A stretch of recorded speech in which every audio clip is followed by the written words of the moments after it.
통해서 거룩한 성에 거하는 자, 거룩한 성에 거하는 자라는 제목으로 하나님 말씀 증거하겠습니다. 느헤미야 강의 21번째 시간입니다.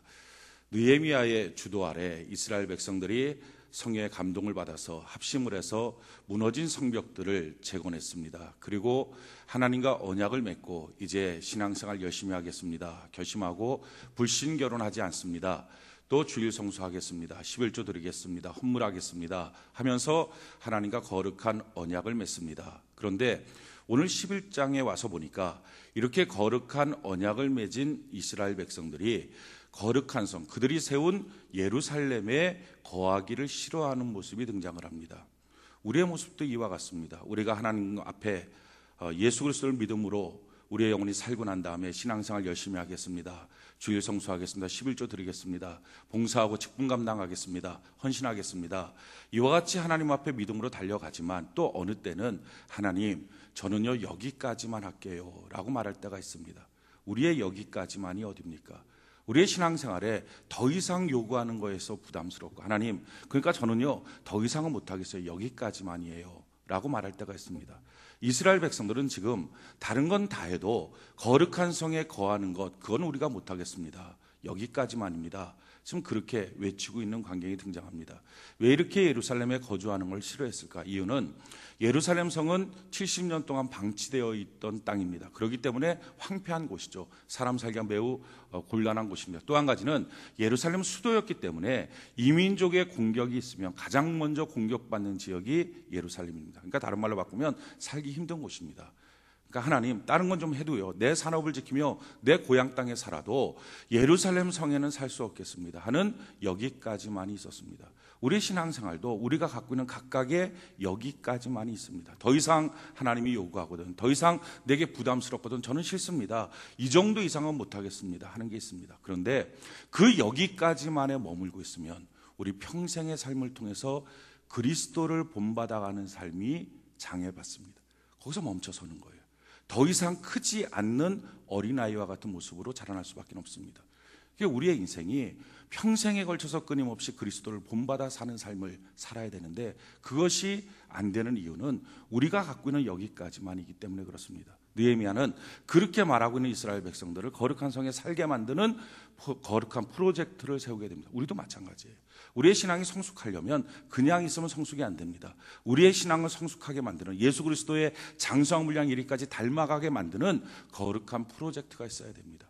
어떻게 해야 됩니까? 어떻게 하면 우리의 신앙이 날마다 하루도 지체하지 않고 걸어가면서 그리스도를 본받는 삶을 살 수 있습니까? 오늘 성경에 보면 그 거룩한 성에 거하게 만드는 느헤미야의 프로젝트가 지금 등장해요. 1절, 2절 우리 같이 한번 읽어볼까요? 1절, 2절의 이 프로젝트가 사실은 우리 신앙생활의 성숙을 향한 하나님의 제안입니다. 자, 1절, 2절 우리 같이 한번 느헤미야 11장 1절, 2절 같이 한번 읽어봅시다. 시작.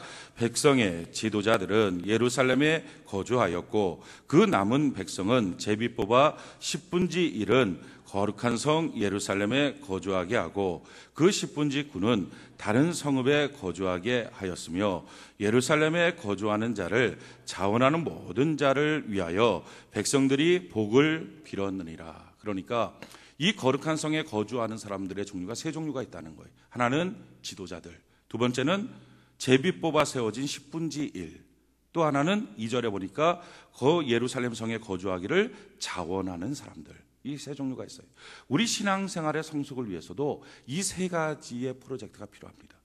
그냥 우리 신앙생활은 그리스도를 닮아갈 수 없습니다. 그래서 이 세 가지를 통해서 우리가 그리스도를 닮아가는 것입니다. 그래서 가장 중요한 것, 가장 귀한 것, 가장 복된 게 뭡니까? 그것은 자원하는 것입니다. 우리 신앙생활에 가장 귀한 것, 향기 나는 것은요, 자원하는 거예요.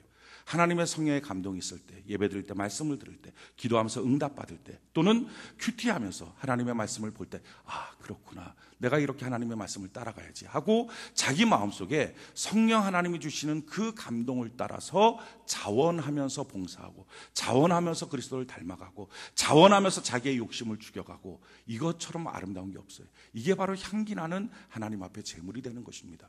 성경에 보면 이 자원함으로 신앙생활 하라라고 말하고 있습니다.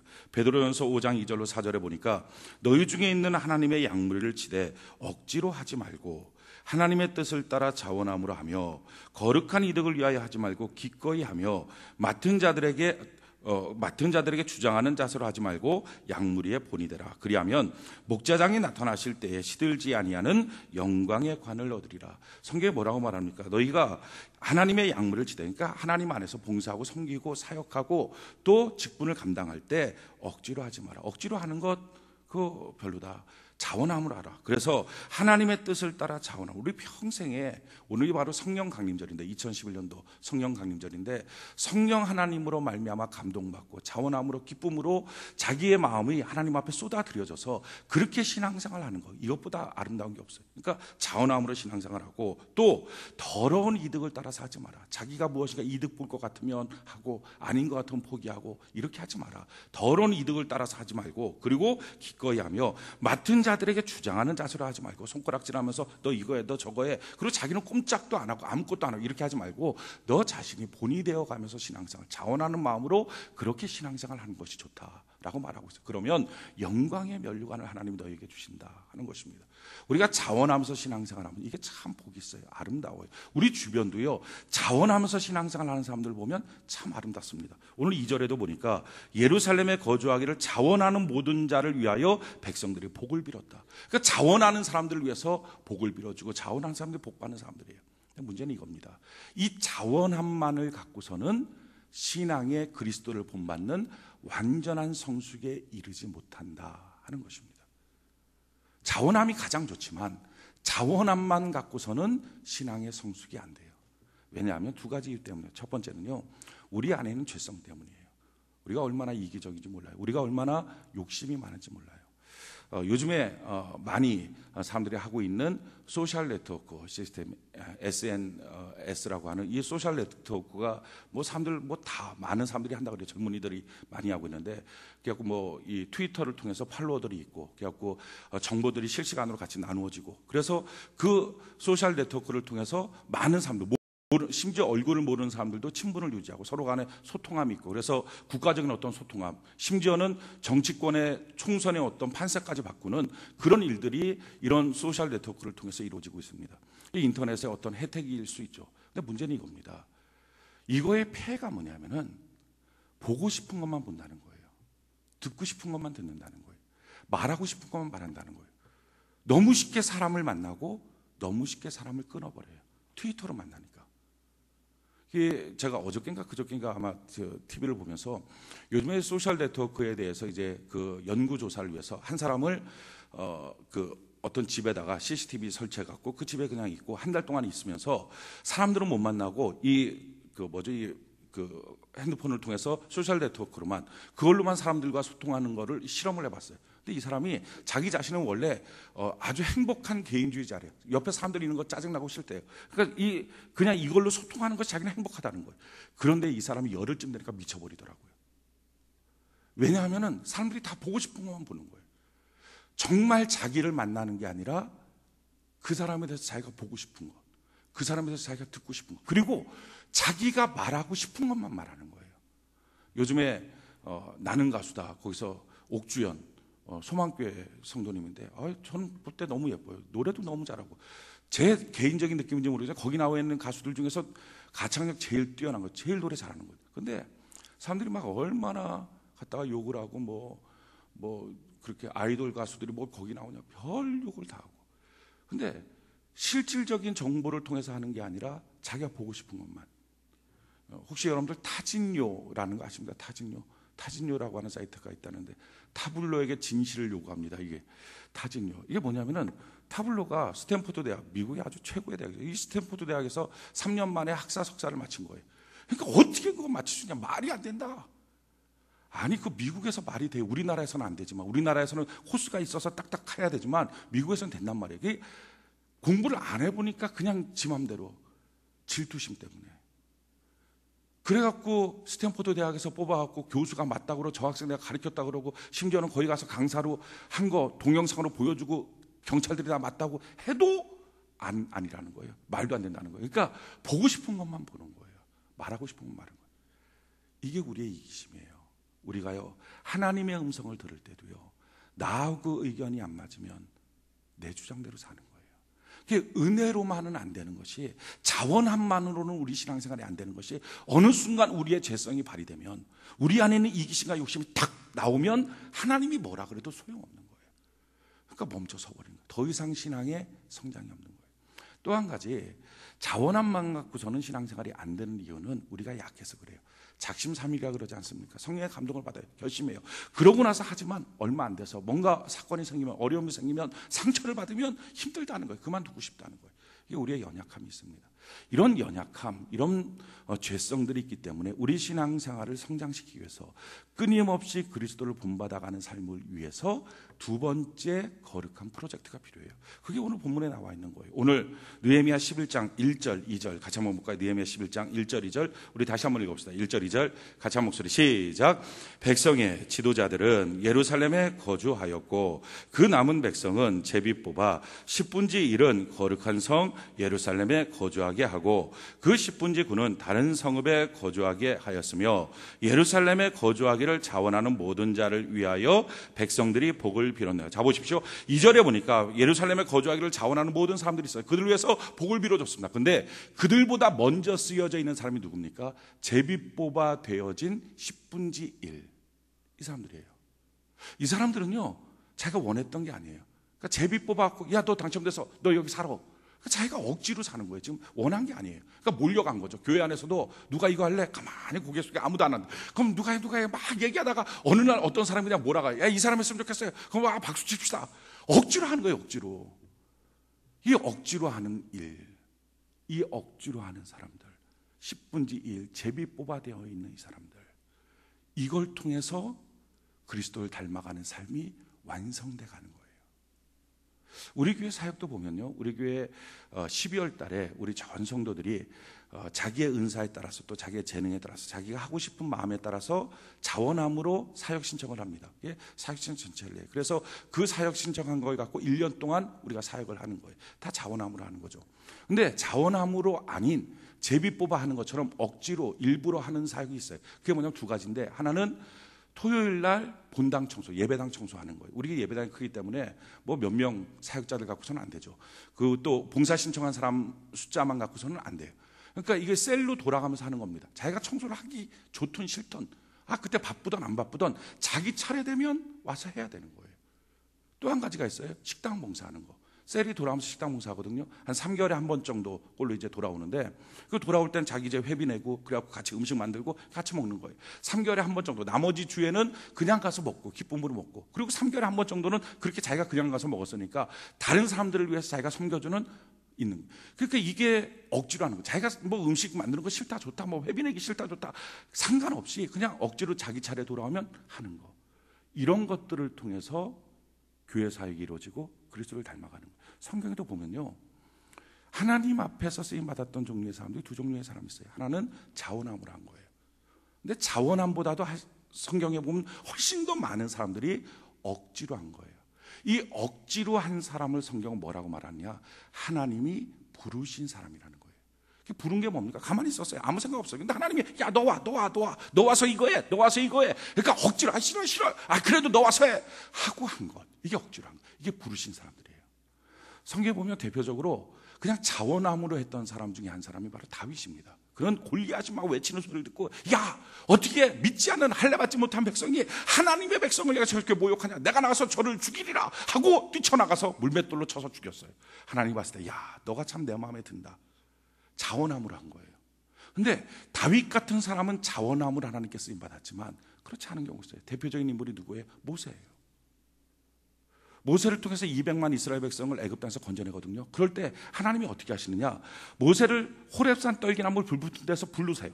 모세야 와라. 부르고 난 다음에 하나님이 이렇게 말씀하십니다. 출애굽기 3장 7절로 10절에 보니까 여호와께서 이르시되 내가 애굽에 있는 내 백성의 고통을 분명히 보고 그들이 그들의 감독자로 말미암아 부르짖음을 듣고 그 근심을 알고 내가 내려가서 그들을 애굽인의 손에서 건져내고 그들을 그 땅으로 인도하여 아름답고 광대한 땅, 젖과 꿀이 흐르는 땅, 곧 가나안 족속, 헷 족속, 아모리 족속, 브리스 족속, 히위 족속, 여부스 족속의 지방에 데려가려 하노라. 이제 가라. 이스라엘 자손의 부르짖음이 내게 달하고 애굽 사람이 그들을 괴롭히는 학대도 내가 보았느니 이제 내가 너로 바로에게 보내어 너에게 내 백성 이스라엘 자손을 애굽에서 인도하여 내게 하리라. 지금 하나님께서 모세를 불러서 야 너 가. 내가 내 백성을 너를 통해서 건져낼 거야 라고 말씀하셨어요. 자, 그럴 때 모세가 어떻게 반응합니까? 출애굽기 3장 11절에 보니까 모세가 하나님께 아뢰되 내가 누구이기에 바로에게 가며 이스라엘 자손을 애굽에서 인도하여 내릴까? 하이, 하나님, 내가 누군데요 거길 가요? 말도 안 되게 하지 마십시오. 생각지도 않았습니다. 그런 거. 저는요 그런 거 생각지도 않았어요. 지금부터 이제부터 기도 한번 시작해 볼까요? 그런 식의 반응이에요. 생각지도 않았던 거예요. 근데 그때 하나님이 가라 말씀하시면서 또 뭐라고 말합니까? 모세한테는 이유가 있었어요. 제가 못 가겠다라고 생각하는 이유가 있었어요. 출애굽기 4장 10절 이하에 보니까 모세가 여호와께 아뢰되 오 주여, 나는 본래 말을 잘 하지 못하는 자니이다. 주께서 주의 종에게 명령하신 후에도 역시 그리하니 나는 입이 뻣뻣하고 혀가 둔한 자입니다. 이게 뭐라고 말하는 거예요? 나 원래 말 잘 못합니다. 사람 앞에 서면요 말 못해요.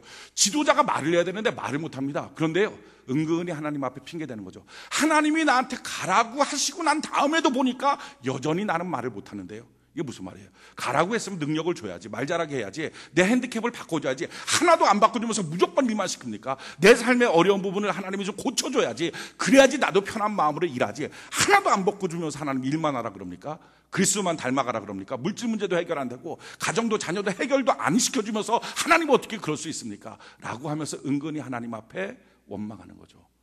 자, 그러니까 하나님이 뭐라고 말해요? 여호와께서 그에게 이르시되 누가 사람의 입을 지었느냐? 누가 말 못하는 자냐? 못 듣는 자냐? 눈 밝은 자냐? 맹인이 되게 하였느냐? 나 여호와가 아니냐? 이제 가라. 내가 내 입과 함께 있어서 할 말을 가르치면 하나님이 말씀하세요. 야, 내가 너랑 함께 있을 거야. 걱정하지 마. 가. 그러면 아멘 해야 되잖아요. 근데 아니에요. 모세뿐만 아니라 사람들 다 똑같습니다. 자기 감정이 동하지 않으면요 안 해요. 자기가 얼마나 고집쟁인지 몰라요. 그러니까 은혜로만은 안 되는 거예요. 모세가 뭐라고 말해요? 모세가 이르되 오 주여, 보낼 만한 자를 보내소서. 참 기가 막히죠. 아니, 보낼 만한 자를 보내소서 말할 것 같으면 그 앞에 오 주여를 빼든지. 오 주여가 뭐야? 오 로드. 이게 뭐야? 나의 주인이요. 주인이라고 대답은 하고 주인이 뭐라 그러면 노 땡큐, 딴 데 알아봐 이렇게 하고, 아니면은 오 주여 했으면 아멘 가겠습니다 하든지. 이게 참 우리 신앙인들의 역설입니다. 모세뿐만 아니라 우리의 모습이에요. 이름으로는 오 주여, 오 예수님, 나는 예수님 때문에 살겠습니다. 난 예수님을 위해서 살겠습니다. 그래 놓고서는 주여, 보낼 만한 자를 보내소서. 난 아닙니다. 딴 데 가서 알아보십시오.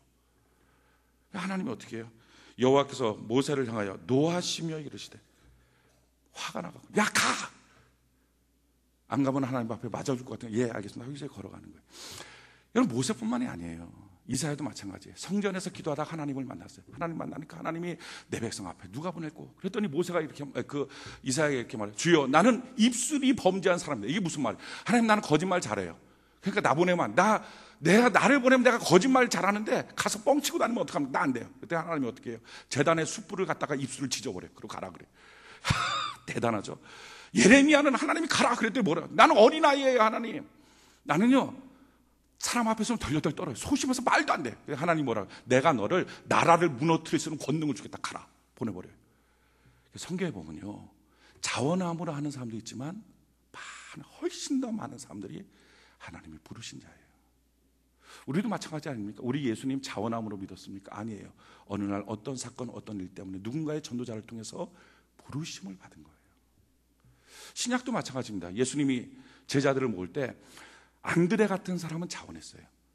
침례 요한이 야, 세상 죄를 짊어지고 가는 어린 양을 봐라. 그랬더니 안드레가 쫓아가면서 예수님 앞에, 예수님, 내가 어떻게 하면 주님을 따라서 주님의 제자 될 수 있습니까? 섬길 수 있습니까? 하고 쫓아가요. 그런데 베드로, 야고보, 요한 이런 사람들은 다 주님 부른 거예요. 고기 잡고 있을 때, 뭐 그물 깃고 있을 때 나 따라와라. 마태가 세간에 앉아갖고 있을 때 나 따라와라. 사도 바울 같은 경우는 사람 죽이려고 다메섹 대성 올라가는데 하나님께서 강력한 빛을 줘갖고 눈을 확 멀게 만들어갖고 너는 내가 이방을 향한 택한 나의 그릇이다 하고 불러버려요. 성경에 보면 이렇게 자원함도 있지만 억지로, 다른 말로 바꿀까요? 부르신 사람들이 있어요. 그들을 통해서 하나님의 일들이 진행돼요. 우리도 마찬가지입니다. 우리도 하나님 앞에 성령의 감동으로 자원함으로 주님 앞에 믿음으로 기쁨으로 감사로 가요. 억지가 아니라 너무 즐거워서, 너무 감사해서 순종이 나오고 기도하고 헌금하고 전도할 때 있어요. 그런데 이게 사람이 죄성이 있으니까 자기의 인간의 이기심과 주의 은혜가 부딪히면 이기심이 사는 거예요. 자기 안에 어떤 다른 욕구가 확 일어나면, 또는 연약함 때문에 포기하고 싶고 상처받고 힘들어지면 그만두는. 그럼 그만두면 됩니까? 아니잖아요. 그때 필요한 게 뭐예요? 주님 안에서 억지로 의도적으로라도 걸어가는 거예요. 성경에 억지로 의도적으로 신앙생활을 함으로 어마어마한 복받은 사람이 있어요. 그 사람이 바로 구레네 사람 시몬이에요. 성경이 이와 같이 말합니다. 마가복음 15장 21절에 보면 마침 알렉산더와 루포의 아버지인 구레네 사람 시몬이 시골로부터 와서 지나가는데 그들이 그를 억지로 같이 가게 하여 예수의 십자가를 지우고, 6월절 이틀 남았을 때 이 구레네 사람 시몬이 시골에서 올라왔어요. 그래갖고 아마 사람들 많이 모이니까 장사하고 싶어서 왔겠죠. 자기의 어떤 계산이 있었어요. 계산이 있어갖고 지나가는데 그날따라 어떤 청년이, 33살 정도 된 청년이 막 채찍에 맞아가면서 십자가를 짊어지고 올라가는 거예요. 막 입이 쓰러지고 저리 쓰러지고, 아이고 저 사람 무슨 죄가 많아갖고 저래 하고 이렇게 물끄러미 보고 있는 거예요. 근데 하도 예수님이 쓰러지니까 로마 병정이 아이고 귀찮으니까 딱 보니까 구레네 사람 시몬이 아마 덩치가 크고 힘세게 보였었나 봐요. 너 일로 와. 로마 병정 그런 권세가 있었거든요. 아무나 붙잡아갖고 짐지게 만들 수 있었거든요. 법으로 돼 있었어요. 그러니까 구레네 사람 너 일로 와 하고 난 다음에 이 십자가 짊어져. 그러니까 이 구레네 사람 시몬은 재소온 붙은 거예요. 그날 피가 막 덕지덕지 붙어있는 거. 그거 짊어지면 자기 옷에도 피 다 묻지 않습니까? 사형틀이에요. 재수 죽이려고 하는 거예요. 예를 들어서 우리가 어디 길거리 가는데 사형시키려고 하는 이 교수대 목줄 같은 거, 너 일로 와, 너 이거 들고 가, 이런 기분 좋겠습니까? 십자가 짊어지고 올라가라는 거예요. 골고다 언덕까지. 그러니까 성경에 보니까 억지로 하기 싫은 거. 누가 이거 자원함이 있겠어요? 억지로 올라가서 아이고 재수원 붙었다, 피 막 다 묻고, 아 이게 뭐야, 그냥 골고다 언덕에다 확 집어 던졌어요. 근데 자기가 치고 왔으니까 도대체 어떤 놈이 거기에 매달리나 보고 싶지 않겠어요? 보니까 그때 예수님이 십자가에 매달리는 거예요. 너무 놀라운 사건은요, 이걸로 그의 인물에 대한 묘사가 끝난 게 아니에요. 그 다음에 엄청난 기사가 나와요. 그게 바로 사도 바울이 로마에 있는 교인들에게 보낸 편지 속에 내가 은혜 받았던 사람들, 나를 도와줬던 사람들, 나를 이끌었던 사람들이 있다 하면서 그 명단을 쭉 써내려가는 중에 등장합니다. 로마서 16장 13절에 보니까 주 안에서 택하심을 입은, 이게 뭐 부르심을 입은이에요. 택하심을 입은, 하나님이 일방적으로 택한 거예요. 부르심을 입은 루포와 그의 어머니에게 문하나. 루포가 누굽니까? 구레네 사람 시몬의 아들. 그의 어머니 누구예요? 구레네 사람 시몬의 아내. 그의 어머니에게 문하노라. 그 다음에 나오는 말이 기가 막혀요. 그의 어머니는 곧 내 어머니라. 이게 지금 무슨 말입니까? 구레네 사람 시몬이 십자가 지고 올라가서 탁 던져놨어요. 근데 예수님 십자가에 어떤 놈이야 도대체, 어떤 놈 때문에 내가 이렇게 고생한 거야. 근데 너무 놀라운 사건은 못에 박히는데요, 분노하지 않아요, 화내지 않아요. 그분이 그러는 거예요. 저들의 죄를 용서해달라고. 높이 매달렸어요. 하늘이 막 깜깜해지고 막 콱콱콱콱 소리가 나고 돌들이 튀어나가고, 마침내 그분이 운명할 때 아버지여 내 영혼을 부탁합니다 할 때 지진이 나면서 땅이 갈라지고, 성경에 보니까 무덤에서 죽은 자들이 살아나기 시작하는 거예요. 막 길거리 나오는 거예요. 이야, 저분이 메시아구나. 구레네 사람 시몬은요, 억지로 십자가 지고 골고다 언덕 올라가서 예수님 만나요. 그리고 집으로 갔을 거예요. 집으로 가서 자기 아내한테 얘기했겠죠. 자기 아들들한테 얘기했죠. 알렉산더, 루포야, 내가 오늘 이런 사건이 있었다. 그분이 바로 메시아야. 마침내 그 가정이 얼마나 신앙 좋은 가정이 됐는지요. 사도 바울이 예수 만나고 회심하고 난 다음에 그가 무슨 일을 했는지 성경에 대해서 13년 동안에 대해서 침묵하고 있어요. 근데 그 침묵하고 있는 13년에 대한 일말의 힌트를 주는 게 뭡니까? 지금 사도 바울이 뭐라고 말해요? 그 루포의 어머니, 구레네 사람 시몬의 아내, 그 사람이 바로 내 영적인 어머니다. 내가 그분 앞에서 신앙의 양육을 받았다. 지금 그 얘기를 하는 거예요. 억지로 신앙생활, 그걸 통해서 얻어진 수많은 열매들. 여러분, 우리 신앙생활은요, 자원함으로 해야 돼요. 그게 기쁨이에요. 그게 나도 좋고 남도 좋아요. 그런데 우리가 다 약해요. 우리가 다 죄가 있어요. 그러니까 자원함만 갖고서 힘들면 내려놓고 힘들면 포기하고 그만두고 뛰쳐나가고, 이걸로는 신앙생활이 안 되는 거예요. 그 다음에 필요한 게 뭐예요? 억지로, 의도적으로. 그래서 나를 힘들고 어려울 때 억지로 만들어가는 과정들이 필요합니다. 근데 아마 이 억지로 신앙생활, 의도적으로 신앙생활, 부르심에 합당한 신앙생활이 안 되는 경우들이 있어요. 그게 싫은 거예요. 억지로, 난 이제 싫어. 예전에는 내가 억지로라도 기도하고 억지로라도 예배드리고 억지로라도 봉사했는데, 이제는 나 억지하는 것 그 자체가 싫어. 그렇게 하고 싶은 마음도 없어. 이런 분들이 있을 거예요. 그걸 뭐라 그래요? 영적 슬럼프라고 말해요. 이거 시험 들었다고 말하는 거예요. 교회적인 용어. 영적 슬럼프. 혹시 여러분들 가운데 이런 영적 슬럼프에 빠지신 분이 계십니까? 이제는 이도저도 다 싫어. 그냥 내려놓고 싶어. 포기하고 싶어. 다 알지만, 다 듣고 있지만, 무슨 얘기인지 다 알지만, 아유 귀찮아 라고 하는 분들이 계십니까? 제가 지난 주간에 읽었던 책들 중에, 제가 한 주간에 그래도 많이 읽을 때는 15권, 적게 읽을 때는 10권씩은 꼬박꼬박 책을 읽거든요. 그 중에 한 권이 이제 아프니까 청춘이다. 아프니까 청춘이다. 이 젊은 사람들이 읽으면 좋겠고, 또 나이 드신 분들도 읽으면 굉장히 좋을 책일 것 같아요. 그 김난도 교수, 서울대 김난도 교수가 쓴 책인데 읽으면서 참 감명을 받았어요.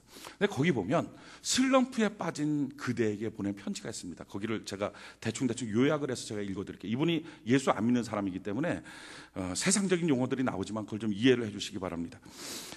그래, 그대가 자네가 요즘 슬럼프라고 나태의 늪에서 좀처럼 헤어나오기가 어렵다고, 그런 날들이 하루 이틀 계속되면서 이제는 스스로가 미어질 만큼 그런 독한 슬럼프에 빠져 있다고, 그래서 내 얘기 듣고 싶다고. 우선 하나 말해둘게. 나는 슬럼프란 말을 쓰지 않아. 대신 그냥 게으름이라고 하지. 슬럼프라고 표현하면 왠지 자신을 속인 것 같아서 지금부터는 그냥 게으름 혹은 나태라고 할게. 그런데 문제는 말이야, 나태한 자신이 싫어진다고 말은 하면서도 그 게으른 일상에 익숙해져서 그걸 즐기고 있단 말이지. 슬럼프에서 벗어나고 싶다고 말하면서도 실은 그걸 즐기고 있단 말이지. 보통 슬럼프 상태에서는 정신이 확 드는 외부적 자극이 자신을 다시 바로잡아주기를 기다리게 되지. 어떠한 강력한 사건이나 친구나 선배의 따끔한 한마디, 혹은 이건 참 설교 시간에 읽기 그런데, 소주를 진탕 마신 뒤 어슴푸레한 새벽 숙취 속에 느껴지는 어떠한 깨달음 같은 것, 그런 걸 느낄 때까지 자신의 게으름에 대한 자학을 유보하려 하지. 내가 한마디 할까? 그런 자극은 없어. 아니, 어쩌면 늘 있어. 정말 중요한 것은 결국 자신이란 말이야. 그 자극을 자극으로 받아들이고 그걸 생활의 실천으로 옮기는 스스로의 노력이 없으면 그런 자극은 100번 있어도 아무 소용없단 말이지. 나아가 육체의 버릇보다 더 근원적인 것은 목표의 문제야. 나태는 목표가 흐려질 때 자주 찾아오거든.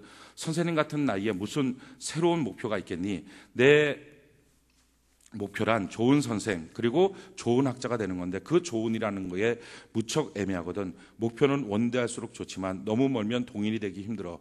그래서 나 같은 경우엔 더 자꾸 구체적인 목표를 세우지. 대개 일주일이나 한 달짜리 목표를. 슬럼프에서 벗어나고 싶어 정말로 원한다면 해결은 생각보다 쉬워. 시점을 짧게 두는 게 포인트야. 그래, 바로 오늘 해결하면 돼. 힘내. 내 얘기가 길어졌지. 내가 늘 그래. 그 대신 긴 설교를 요약해 줄게. 첫째, 나태를 즐기지 마. 은근히 즐기고 있다면 대신 힘들다고 말하지 마. 둘째, 몸을 움직여. 운동하고 사람을 만나고 할 일을 해. 술 먹지 말고 일찍 자. 셋째, 그것이 무엇이든 오늘에 지금 하지 않는다면 그건 내가 아직도 나태를 즐기고 있다는 증거야. 그럴 거면 더 이상 칭얼대지 마. 넷째, 마지막이야. 잘 들어. 아무리 독한 슬픔과 슬럼프 속에서라도 여전히 너는 너야. 조금 구겨졌다고 10,000원이 1,000원 되겠어? 자학하지 마. 그 어떤 경우에도 절대로. 우리가 영적인 부분, 뭐 사회적인 부분도 마찬가지예요. 영적인 부분에 슬럼프들이 있습니다. 슬럼프가 뭐냐면은 다 아는데, 몰라서가 아니라 다 아는데 하고 싶지 않은 거예요. 자, 그럴 때 어떻게 하면 됩니까? 다 아는데 하고 싶지 않을 때 둘 중에 하나예요. 거기를 즐기고 있다면요, 칭얼대지 말아야 되고요. 정말 벗어나고 싶다면요, 결단해야 돼요. 특히 슬럼프 때 사람들이 뭘 합니까? 무슨 자극이 있기를 원해요. 부흥 집회, 성령의 강력한 어떤 역사, 기적, 사건, 누군가의 대화. 근데요, 그런 거 있을 수도 있고 없을 수도 있어요. 중요한 거는요, 사실은 그런 자극이 문제가 아니라 진짜 날마다 성령이 주시는 자극을 자극으로 받아들이는 자기 자신이 문제예요. 그걸 자극으로 안 받으면, 이 예배의 자극을 안 받아들이면 소용없는 거예요. 내가 정말 받아들이고 그 안에 나를 바꾸겠다 결단하는 게 필요합니다. 여러분, 프로와 아마추어의 차이는 이것입니다. 아마추어는 하고 싶을 때만 해요. 근데 프로는 하기 싫어도 합니다. 그래서 프로는 그걸 갖고 자격을 갖고 돈을 버는 거예요. 우리 신앙생활도 마찬가지입니다. 우리가 하고 싶을 때만 아니라 하고 싶지 않을 때도 주님 안에 나를 단련해 나가는 것. 성경에 보면 이런 말씀이 있어요. 디모데전서 4장 6절로 16절에 보면 내가 이것으로 형제를 깨우치면 그리스도 예수의 좋은 일꾼이 되어 믿음의 말씀과 내가 따른 좋은 교훈으로 양육을 받으리라. 망령되고 허탄한 신화를 버리고 경건에 이르도록 내 자신을 견다. 이게 무슨 말이야? 망령되고 허탄한 신화 버리라. 한순간에 어느 날 삐리리 성령이 오면 팍 뭐가 바뀌어진다. 됐다. 야, 한순간에 내가 바뀌었어. 이런 거 없다는 거예요. 대신에 뭐 하라고요? 너가 경건에 이르도록 godliness, 하나님을 닮아. 다시 말은 뭐예요? 그리스도를 본받아 살아가는 신앙의 삶을 위하여 너 자신을 날마다 연단하라. 훈련하라. 훈련 말고는 좋은 사람 되지 못합니다. 훈련 말고는요 좋은 프로 되지 못해요. 우리 좀 이따가 이제 오늘 특송이 있는데, 헌금 특송이 있는데, 저는 아직 그 분을 이제 조금 이따가 예배 마치고 인사를 좀 하게 될 텐데, 우리 심재한 성도님, 우리 지휘자는 심재한 성도님 후배라 그러죠. 후배인가요? 선배인가요? 후배인가요? 예? 제자. 후배라고 말하면은 자존심 상하고, 확실히 제자다. 제자. 근데 오늘 이제 테너죠. 찬양을 할 거예요. 헌금송을 할 거예요. 재능도 있었겠죠. 자원함도 있었겠죠. 근데 그것만으로 성악가가 될까요? 100% 아닙니다. 그것만으로 우리가 좋은 그리스도인이 될까요? 자원함도 있었겠죠. 재능도 있었겠죠. 받은 은혜도 있었겠죠. 근데 그것만으로는 안 되는 거예요.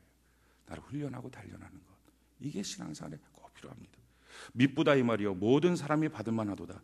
이를 위하여 우리가 수고하고 힘쓰는 것은 우리 소망을 살아계신 하나님께 두미니 곧 모든 사람 특히 믿는 자들의 구주시라. 너는 이것들을 명하고 가르치라. 누구든지 내 연수함을 없인 여기지 못하게 하고 오직 말과 행실과 사랑과 믿음과 정절에 있어서 믿는 자에게 본이 되고 내가 내게 이를 때까지 읽는 것과 권하는 것과 가르치는 것에 전념하라. 내 속에 있는 은사 곧 장로회에서 안수받을 때 예언을 통하여 받은 것을 가볍게 여기지 말며 이 모든 일에 전심전력하여 너의 성숙함을 모든 사람에게 나타나게 하라. 내가 내 자신과 가르침을 살펴 이 일을 계속하라.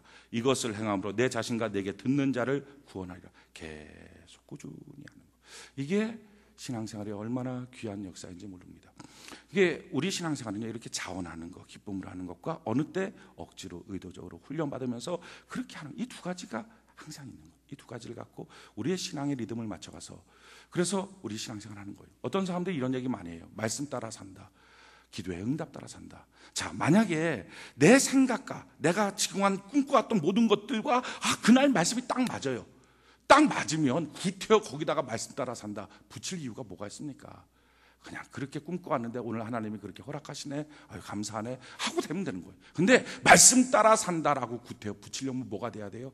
하나님의 말씀이 있는데 그 말씀을 들었는데 내 자아하고는 안 맞아요. 싫어요. 감정하고 싫어요. 안 맞아요. 안 맞지만 내 생각이 아니라 하나님의 말씀을 따라 살겠습니다. 할 때 말씀 따라 삽니다. 이 고백을 하는 거예요.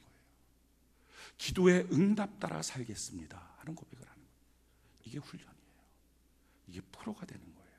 이게 전천후 인생이 되는 거예요. 자, 그런데요 이 자원하는 것과 이와 같은 전천후 인생으로 살기 위한 프로 같은 훈련을 하는 것, 의도적으로 또 어떻게 보면 억지로 신앙생활을 하는 이 두 가지만 갖고서는 그리스도를 본받는 신앙생활, 날마다 성숙하는 삶이 완성되지 않더라 하는 것. 여기에 꼭 하나가 필요해요. 그 꼭 하나가 뭡니까? 오늘 느헤미야 11장, 오늘 본 말씀 다시 한번 볼까요? 느헤미야 11장 1절, 느헤미야 11장 1절을 같이 한번 읽어봅시다. 느헤미야 11장 1절, 우리 같이 한 목소리 시작. 백성의 지도자들은 예루살렘에 거주하여. 작업까지요. 누가 등장합니까? 지도자가 등장해요. 우리 신앙생활 하다 보면 이렇게 억지로 의도적으로 그래 신앙생활 열심히 한번 해보자 하지만 꼭 막이 와서 도전하는 소리가 있어요. 뭘 갖고 도전하느냐? 야, 넌 자격이 없어. 넌 능력이 없어. 너가 감당 못해. 이 소리가 들리는 거예요. 오늘 우리 모두가 그런 마귀의 음성을 들을 때가 있거든요. 이럴 때 과연 어떻게 할 것이냐. 오늘 성경 보니까 지도자들이 등장해요. 근데 이 지도자들이 도대체 누구예요?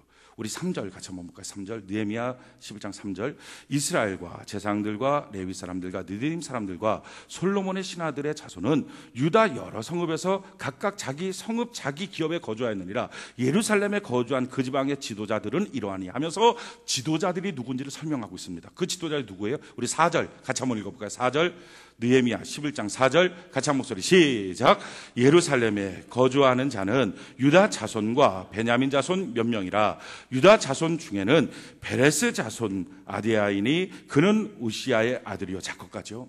저는요 이 성경 읽다가 오늘 설교하려고 말씀을 묵상하다가 제가 월요일 날, 그러니까 오늘 시간 이제 내일 다음 주 설교 준비를 완성을 짓거든요. 월요일 하루 동안에. 근데 이 말씀 묵상하다가 얼마나 큰 은혜를 받은지 몰라요. 여기 보니까 그 지방에 예루살렘 성에 거주하는 지도자는 다른 많은 지파가 아니고 유다와 베냐민 지파의 지도자만 거주했어요. 다른 지파 지도자들은 어디 갔는지 몰라요. 근데 둘만 거주했는데 그 중에 유다 지파 사람들을 쭉 얘기하는데 누구를 얘기하면 유다 자손 중에는 베레스 자손가 이렇게 얘기해요. 여러분 유다 자손 중에서 가장 유명한 사람이 누굽니까? 다윗이에요. 근데 다윗이라고 하는 이름을 등장시키지 않고 의도적으로 성경은 누구를 등장해요? 베레스. 이 베레스가 누굽니까? 베레스는요 유다가 자기 동생 요셉을 팔아먹고 난 다음에 마음이 너무 안 좋으니까 아버지 맨날 울고 있고 그러니까 집을 떠났어요. 가출하고 난 다음에 이방 땅에 가서 그냥 정신없이 미친 듯이 사는 거예요. 그렇게 살다가 이방 여인과 같이 결혼을 했습니다. 결혼하고 나서 아들 셋을 낳았어요. 그 아들 셋을 놓고서 그 다음에 이제 이걸 장가를 보내니까 아들들 장가를 보내야 되니까 이방 여인 데려다 놓고 장가를 보냈어요. 근데 장가를 보내는데 그 이방 여인 그 며느리가 누구냐면 다말입니다. 이 다말하고 첫째 아들을 결혼시켰더니 얼마 안 있다 첫째 아들이 죽었어요. 그 당시에는 형사치수 제도가 있었기 때문에 형이 죽으면 동생이 그 아내를 대신 얻는 거예요. 그러니까 동생을 둘째 아들을 보냈어요. 둘째 아들과 같이 살다가 또 얼마 안 있으면 죽었어요. 유다가 생각할 때는 이 여자 위험한 여인이에요. 자기 남편 잡아먹는 여인이에요. 근데 아들 셋밖에 없거든요. 막내 아들 주려고 했더니 막내 아들까지 죽을 것 같아요. 그러니까 못 주고 겁이 나니까 야, 너 가 있어. 이 막내 아들은 아직 어려. 그러니까 커야만 되니까 너 그냥 가 있어. 가 있으면 나중에 크면 보내줄게. 하고 일부러 자기 아들 안 보내려고, 죽이지 않으려고 멀리 보내보는 거예요. 그러고 난 다음에 그냥 정신없이 미친 듯이 일하면서 살았어요. 심지어는 그냥 일하면서 신전에 있는 창기를 만나서 막 관계를 맺고 이러면서 그냥 미친 듯이 성도가 산 거예요. 그러다가 자기가 관계를 맺었던 그 창기가 자기 며느리 다말인지를 몰랐던 거예요. 며느리 다말은 이미 생각을 하고 있었어요. 어차피 그 아버지가 그 막내 아들 안 줄 것 같아요. 자기는 씨를 번식해야 돼요. 그 아버지의 씨를 받기를 원했어요. 그래갖고 그 받을 때 지팡이하고 인장을 받았어요. 어느 시간이 지나고 난 다음에 자기 며느리 청산가불이 있어야 될 며느리가 임신해서 배가 불러온다는 거예요. 야, 저 며느리가 더러운 짓을 했구나. 데려다가 불태워 화형시켜 죽여라. 화형장에 끌려가면서 이 다말이 말하는 거예요. 나의 뱃속에 있는 아이의 주인이 아버지가 누구냐? 바로 이 지팡이와 인장을 갖고 있는 사람이다 하고 보여줬어요. 보니까 이게 유다예요. 그래서 그 유다가 야, 너가 나보다 옳다. 그걸 통해서 씨를 번식시키려고 하니까 참 나는 그렇게 못했는데 너가 나보다 옳다 하고서 그를 자기의 며느리로 받아들여요. 며느리로 받았는데 나니까 그게 또 아들 아닙니까? 손자도 아니고 이상한 세기적 불륜을 통해서 낳은 쌍둥이인데 쌍둥이 중에 첫 번째가 바로 베레스예요. 이 베레스는요 뭘 해도 인정받지 못할 출신입니다. 출신이 너무 안 좋아요. 형편없는 출신이에요. 근데 이 베레스라는 이름의 뜻은요 찢다, 깨트리다 이런 뜻이에요. 그러니까 자기가 갖고 있는 이런 자기의 한계, 태생적인 어떤 불행 이거를 깨트리는 그런 인생을 살겠다고 이름을 붙입니다. 하나님은요 그 베레스의 후손이라는 거예요. 그 베레스의 후손. 또 한 가지 참 놀라운 사실은 5절에 보면서 더 큰 은혜를 저는 받았어요. 5절에 보니까 또 마아세아니 그는 바룩의 아들이요 고로세의 손자요 하사이의 증손이요 하디야의 현손이요 요아립의 5대손이요 스가랴의 6대손이요 실로 사람의 7대손. 야, 얼마나 놀라운지. 이 실로 사람이 누구냐면은 그 다말한테 안 주려고 붙잡고 있던 막내 아들이냐면 셀라입니다. 이 셀라의 변형된 이름이 실로예요. 그 뒤에 성경에 기록이 없습니다. 그래서 저는 이 사람 장가 못 갔는지 알았어요. 근데 여기에 딱 등장하는 거예요. 어떻게 하나님이 씨를 번식시켜서 유다 집안은요 콩가루 집안 다 깨진 집안이에요. 다 깨진 그 집안을 통해서 하나님이 거룩한 성에 거하는 지도자로 만들어가는 거예요. 마침내 하나님 뭐라고 썼어요? 6절 우리 같이 한번 읽어볼까요? 6절 같이 한 목소리 시작. 예루살렘에 거주하는 베레스 자손은 모두 468명이니 다 용사였다. 이런 형편없는 사람들이 용사로. 또 하나 등장했던 지도자는 누구예요? 베냐민 지파예요. 이 베냐민 지파는요 라헬의 둘째 아들이죠. 라헬이 낳을 때 난산을 하기 때문에 그 아이 낳으면서 죽었어요. 죽으면서 이름을 붙였어요. 베노니, 너는 고통의 아들이다, 눈물의 아들이다 하고 붙였어요. 그 이름을 바꾼 게 베냐민입니다. 근데 이 베냐민은요, 물어뜯는 이리라고 하는 지파적인 별명을 갖고 아주 성질이 안 좋아요. 성질이 더러운 지파예요. 근데 이 성질이 더러운 이 지파가 40만 명 정도 됐는데 사사기 시대에 보니까 엉뚱한 짓을 합니다. 이방인들도 못할 아주 못된 짓을 해요. 그러니까 이스라엘 나머지 전체 지파가 이 베냐민 지파는 다 쓸어버리자, 죽여야 된다 하고 전쟁을 해요. 이스라엘 민족 사상 유일한 동족 산장의 비극을 벌여요. 전체 11지파가 이 한 지파 베냐민을 향해서 공격합니다. 그래갖고 40만 명 베냐민 사람들 다 죽여버리고 딱 600명 남겨놨어요. 그 600명으로 씨가 번식한 거예요. 근데 이 600명 씨가 번식한 베냐민 지파가요, 자기가 어머니가 라헬이잖아요. 같은 어머니가 누군가 요셉이에요. 그러면 지파적으로 따지면 이 요셉의 아들이었던 에브라임과는 형제, 혈통지간입니다. 그런데 남한국 유다와 북한국 이스라엘로 분리될 때 북한국 이스라엘이 에브라임 지파, 혈통적으로 보면 베냐민은 거기에 가서 붙어야 돼요. 근데 혈통을 따라가는 게 아니라 남한국에는 유다, 성전 중심으로 자기의 신앙을 따라가요. 그걸 하나님이 그 믿음을 보신 거예요. 그리고 이 베냐민을 인정해서 세워주셨어요. 그래서 신약시대의 사도 바울 같은 위대한 인물이 베냐민 지파에서 나오는 거예요. 이 베냐민 지파가 8절에 보니까 그 다음은 갑배와 살레 등이 모두 928명. 그러니까 무슨 말이에요? 유다 지파가 468명인데 베냐민은 928명. 두 배나 많은 지도 그 성에. 야, 뭐 나는 이런 능력도 없고 부족하고 힘만 드는데 내가 뭘 하겠어? 나는 감당할 수 없어. 마귀 와서 속이는 거예요. 야, 너 감당할 수 없어. 너가 뭘 갖고 하겠어? 너는 안 되는 거야. 능력도 없어. 그럴 때요, 기억하십시오. 정말 콩가루 같던지만 정말 안 되는 사람, 고통의 아들 같은 인물들 하나님 붙잡아서 하나님이 그를 쓰시는데요, 얼마나 위대한 영광의 이름으로 쓰십니까? 지금 현재보다 우리의 미래를 바라봐야 돼요. 성경을 보면 제가 은혜 받은 게 이런 내용이 있어요. 고린도전서 1장 26절로 31절에 형제들아 너희를 부르심을 보라. 육체를 따라 지혜로운 자가 많지 않으며, 여기 잘 들어야 돼요. 지혜로운 자가 많지 아니하며, 별로 없다는 거예요. 지혜로운 자. 그리고 능한 자가 많지 아니하며 문벌 좋은 자가 많지 아니하도다. 그러나 하나님께서는 세상이 미련한 것들을 택하사 지혜 있는 자들을 부끄럽게 하시고 세상의 약한 것들을 택하사 강한 것들을 부끄럽게 하시고. 저는 전에 목회하면서 이런 생각을 했어요. 교회가 하나님이 정한 무슨 시험이 있는 것 같다, 커트라인이 있는 것 같다. 왜냐하면 용서하고 들으시기 바래요. 그냥 제 혼자 생각이니까 아유 왜 목사가 저런 생각할까 이런 생각하지 말고 그냥 용서하고 들으세요. 저는 교회를 보면서 이상하게 교회는요, 정말 이렇게 괜찮은 사람들은 없어요. 정말 이게 똑똑한 사람들, 아주 막 어마어마한 부자, 잘 나가는 사람들, 사회적으로 막 그런 사람들 없어요. 혹시 그런 사람들이 와도요, 그 사람들이 뭔가 가만히 살펴보면 뭐가 있어, 상처가 있어. 뭐가 이렇게 예전에는 부자였는데 망한 사람, 뭐 이런 사람들이. 그러니까 와갖고 이런 사람들, 목사님 제가 예전에 진짜 부자였는데 그때 제가 은혜 받았어 건축은 막 하는데 딱 망해서 지금 아무것도 없어서 아유 어떻게, 뭐 이런 얘기들. 여성들도 용서하고 꼭 들으세요. 이상해. 세상 명동 거리에 가면 예쁜 분들 많아요. 근데 이상한 거는 교회는 이 커트라인이 있는 것 같아요. 이 이상이 아니고 다 이해하러 모여요. 그래갖고 제가 하나님께 기도해서 하나님 용서하고 들어주세요. 어떻게 하나님, 교회는요 주님의 백성인데 더 위대하고 멋진 사람들이 와야 되는데 왜 교회는 커트라인을 주님이 정해서 하얀 편준화를 시켜서 다 이렇습니까? 제가 그랬어요. 그러다 이 성경을 보고서 깨달았어요. 성경이 그러더라고요. 형제들아 너희를 부르심을 보라. 육체를 따라 지혜로운 자가 많지. 성경이 기가 막혀요. 능한 사람 많지 않다. 뭐 실력 있는 사람 별로 없어요. 교회에서 뭐 대단히 잘한다 별로 없어요. 뭐 토익, 토플 650, 640 이런 사람 없어. 대부분 300점대, 400점대. 목사님 저 토플 너무 잘해. 몇 점, 500점 뭐 이렇게 하고. 그러니까 별로 없는 거예요. 문벌 좋은 자, 학벌 좋은 자 별로 없다. 이럴 때는요, 우리가 한번 확인을 해봐야 돼요. 주변을 둘러보면서 혹시 당신은 예외이십니까? 이렇게 웃으면서 한번 보시기 바래요. 자, 지금 한번 주변을 둘러보면서 혹시 당신은 이 말씀과 예외로 탁월하신 분이십니까? 한번 보세요. 지금 보세요. 기가 막히잖아요. 하나님의 말씀이 딱 맞잖아요. 그런데요, 너무 놀라운 사건이 그 다음 주에 나죠. 그러나 하나님께서 세상에 미련한 것들을 택하사 지혜 있는 자들을 부끄럽게 하려 하시고 세상에 약한 것들을 택하사 강한 것들을 부끄럽게 하시며 하나님께서 세상에 천한 것들과 멸시받는 것들과 없는 것들을 택하사 있는 것들을 폐하려 하시나니 이는 아무 육체도 하나님 앞에서 자랑하지 못하게 하려 하심이라. 아멘. 우리 다 하나님께서 쓰시기에 합당한 존재인 줄로 믿습니다.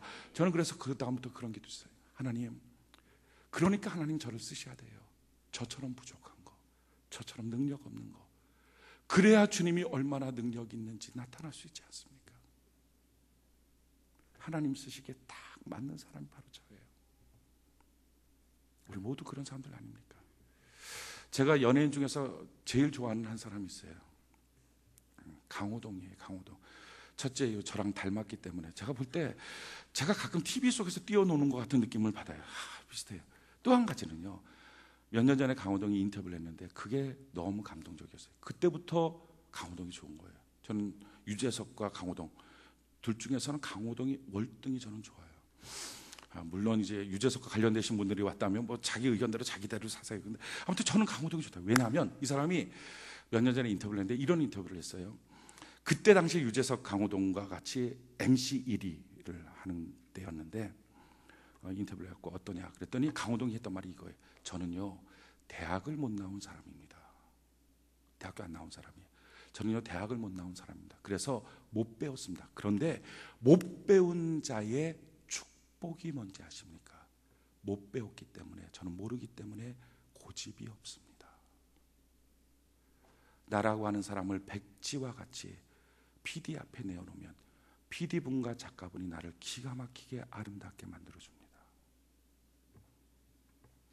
우리가 연약하고 부족합니까? 상처가 있습니까? 도리어 그것 때문에 더 멋진 인생으로 쓰임받고 있지 않습니까? 오바마 대통령이 대통령 됐어요. 그럴 때 대통령 선거할 때 오바마 대통령 맨날 다니면서 했던 말 여러분들 혹시 아십니까? 이랬어요. 자기는 아프리카 케냐의 르오족 출신입니다. 내 아버지는 흑인이고 내 어머니는 백인입니다. 둘은 결혼했다가 이혼했습니다. 이혼한 자기 어머니는 인도네시아로 갔는데 거기서 재혼을 했어요. 자기 부모의 이런 행동들이 자기는 이해가 안 됐습니다. 4년 동안 자기는 마약을 하면서 자랐습니다. 이게 나의 청소년기입니다. 자기의 불행했던 과거를 말해요. 참 신기한 거는요, 우리나라의 정치인들도 마찬가지예요. 대통령, 이명박 대통령 마찬가지로 맨날 구르막 끌고 다녔다는 거예요. 자기가 구르막 끌고. 그렇고 어렵게 힘들게 살았다는 거예요. 그런데 어떻게 해갖고 여기까지 왔다. 국회의원들도 맨날 자기는 고생길 새벽에 우리 부모님 맨날 가난해서 쓰레기 같은 거 주워다가 나를 먹였고, 절대로 정치인들 가운데 투표 나온 사람들이 부모에게 어마어마한 유산 물려받았고 나 어렸을 때부터 고생 하나도 안 했고 맨날 외자만 쓰고 명품만 갖고 다니고 이러다가 내가 여기까지 나왔습니다. 이런 사람 한 명도 없어. 그렇게 정말 살았다 해도 맨날 자기의 고생했던 거 한두 가지 얘기한다고요. 고생하십니까? 상처 있습니까? 아픔이 있습니까? 그게요, 그 스카가, 그 상처가 하나님이 만져주시면 스타가 될 줄로 믿습니다. 그래서 우리 신앙생활은요, 자원하는 성령의 감동이 필요해요. 또 한 가지는요, 그런 감동이 아무것도 없어도 억지로 주님 앞에 믿음으로 가는 훈련의 기간도 필요합니다. 그것과 동시에 또 한 가지 뭐가 필요해요? 자꾸 마귀가 너 능력 없다고, 볼 것 없다고, 문벌 없다고, 지혜 없다고 공격해 올 때, 그러니까 하나님이 나를 쓰실 만하지, 믿음으로 고백하는 삶. 이럴 때 우리는 전천후로 끊임없이 그리스도를 본받아 살 수 있는 능력이 있게 될 줄 믿습니다. 우리 평생에 예수 그리스도를 본받아 사는 은혜가 있기를 예수님 이름으로 축원해 드립니다.